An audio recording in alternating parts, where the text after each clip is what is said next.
नमस्कार।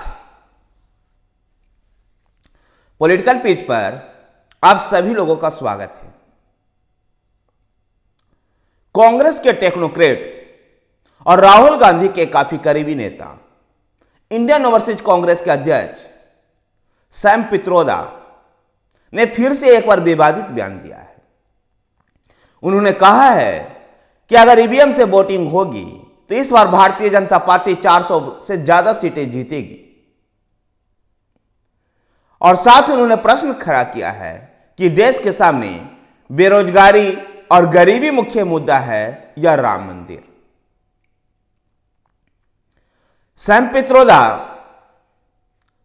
कांग्रेस के बड़े दिग्गज नेता हैं और इंदिरा गांधी और राजीव गांधी के साथ भी काम करने को उनको अनुभव है। राहुल गांधी के भी काफी करीबी हैं। ऐसे में ईवीएम पर सवाल उठाना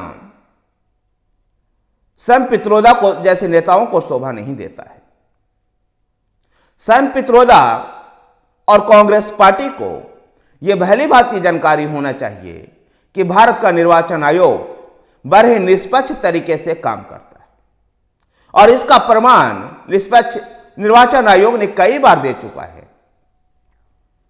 याद कीजिए 1975 में इमरजेंसी काल में अगर भारत का निर्वाचन आयोग निष्पक्ष नहीं होता तो वो चुनाव इंदिरा गांधी को जीतना चाहिए था, लेकिन आपातकाल के तुरंत बाद हुए चुनाव में जेल में बंद होने के बाद भी विपक्ष के नेताओं ने चुनाव जीता। यह निर्वाचन आयोग की निष्पक्षता है। 2004 के भी समय को याद कीजिए, जब भारत में इस तरह का माहौल था कि अटल बिहारी वाजपेयी की सरकार फिर से एक बार चुनाव जीत करके आ रही है, लेकिन अटल जी की सरकार और भारतीय जनता पार्टी के नेतृत्व में एनडीए चुनाव हारा। कई राज्यों में विपक्षी पार्टियों की सरकार बनी, चाहे वो कांग्रेस के वर्चस्व वाले दौर में हो या भारतीय जनता पार्टी के इस वर्चस्व वाले दौर में भी हो। राज्यों में विपक्षी दलों का चुनाव जीतना इस बात को संकेत देता है कि भारत का निर्वाचन आयोग निष्पक्ष होकर के काम करता है। और जहां तक बात रह गई ईवीएम पर सैम पित्रोदा जैसे टेक्नोक्रेट अगर सवाल उठाते हैं तो ये बेहद बेबुनियादी और हास्यास्पद लगता है।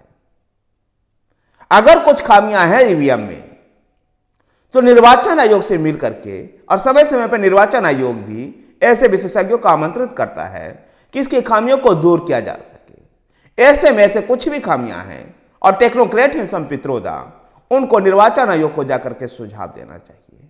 उनको ये पूरी तरह से प्रक्रिया को समझाना चाहिए कि कैसे इसको फेरबदल किया जा सकता है, हेर फेर किया जा सकता है और इसको कैसे सुधारा जा सकता है, न कि इसका हल यह है कि ईवीएम को हटा ही दिया जाए, जैसा कि कांग्रेस के लोग मांग करते हैं और अन्य विपक्षी दल के लोग मांग करते हैं कि बैलेट पेपर पर इलेक्शन होने चाहिए।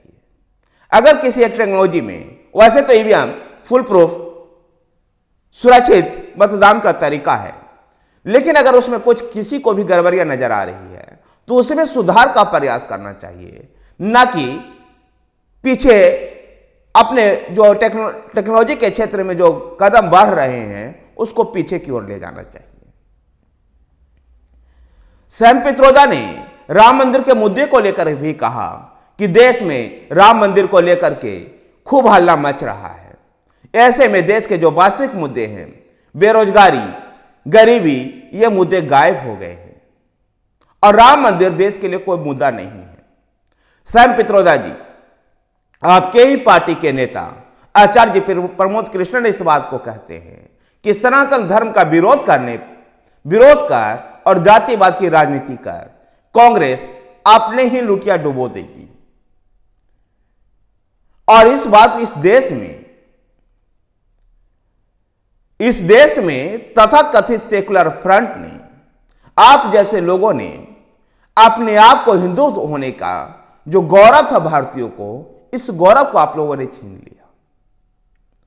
ऐसे में आप राम मंदिर का विरोध करके भारत की राजनीति में टिके नहीं रह सकते हैं।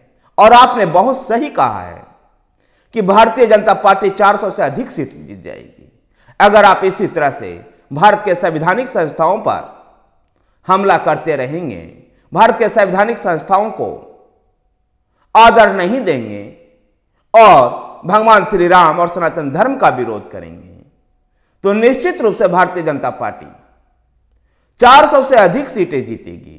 और यह आपके नाकामयाबियों की वजह से है। जहां भारतीय जनता पार्टी अपने संगठन को दुरुस्त कर रही है, आम नागरिकों से जुड़े हुए मुद्दे को उठा रही है, सांस्कृतिक राष्ट्रवाद की बात कर रही है, वहीं पर आप सांस्कृतिक राष्ट्रवाद का, भारतीय संस्कृति का, सनातन धर्म का विरोध करोगे तो निश्चित रूप से आगामी लोकसभा चुनाव में भारतीय मतदाता इसका बदला लेगा। और आप बिल्कुल सही बात कह रहे हो कि राम मंदिर का विरोध करते हुए, आपके राम मंदिर का विरोध करने के कारण भारतीय जनता पार्टी 400 से अधिक सीटें आगामी लोकसभा चुनाव में जीतने जा रही है और जीतेगी।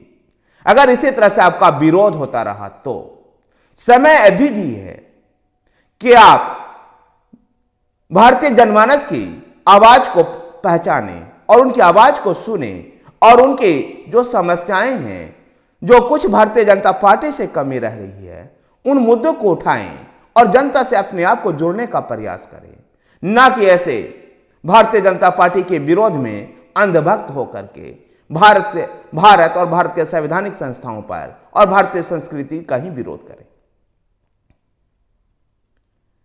धन्यवाद साथियों। वीडियो को लाइक कीजिए, शेयर कीजिए। हमारे साथ बने रहने के लिए हमारे चैनल पॉलिटिकल पिच को सब्सक्राइब कीजिए। धन्यवाद।